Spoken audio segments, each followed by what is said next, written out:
Hello friends, good evening. Welcome back to my new blog. আর আমি সঞ্চিতা চলে এসেছি আপনাদের কাছে একটা সন্ধেবেলা নতুন ব্লগ নিয়ে। আর সন্ধেবেলা এই দেখতে পাচ্ছেন চাফা খাওয়া হলো আমাদের। আর চাফা এদিকে বাপি ভাপি সব চাফা খেয়ে নিল। আর এদিকে চলে এলাম একটু আদা রসুন নিতে, কারণ আজকে একটু সন্ধেবেলায় একটু চিকেন বানানো হবে। আর চিকেন আর ভাত। আর এখানে আমি একটু আদা রসুন নিয়ে যাব, আর নিয়ে গিয়ে ভালোভাবেই কেটে নেব। সে করা শামুকটা বেরিয়েছে রাত্রিরে। আলোটা নিয়ে দে।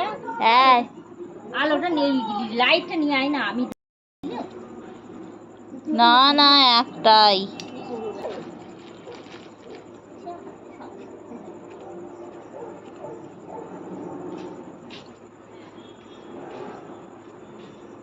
আর ওদিকে একটা সন্ধেবেলা গাছ কাটা শামুক বেরিয়েছিল, মানে সমস্ত গাছগুলো কেটে দেয়, পাতা ফাতা খেয়ে নেয়। আর এদিকে মা তো চাপিয়ে দিয়েছিল ভাত। আর আমি এখানে আদা রসুনটা নিয়ে চলে এসেছি।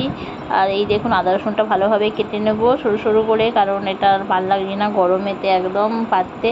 তো ভাবছি এটাকে একটু মিক্সিতে বেটে নেব। আর ততক্ষণ এগুলো কেটে নিই।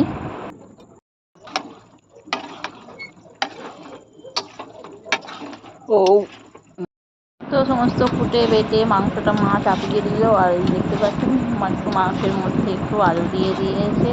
তো খুব একটা, যেহেতু গরম পড়েছে, খুব একটা তেল মশলা বেশি দেওয়া হয়নি, কারণ খুবই হালকা মশলা দিয়ে করা হচ্ছে।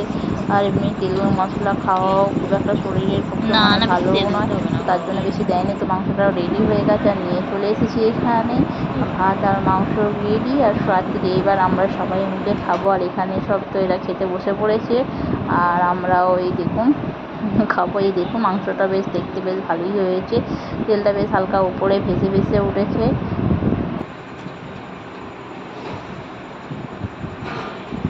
তো কারা কারা খাবেন চলে আসুন, চিকেন আর ভাত।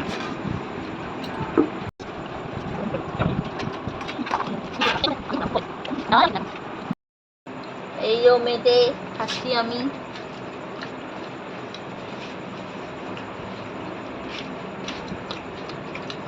মেরে খেতে হেভি লাগে।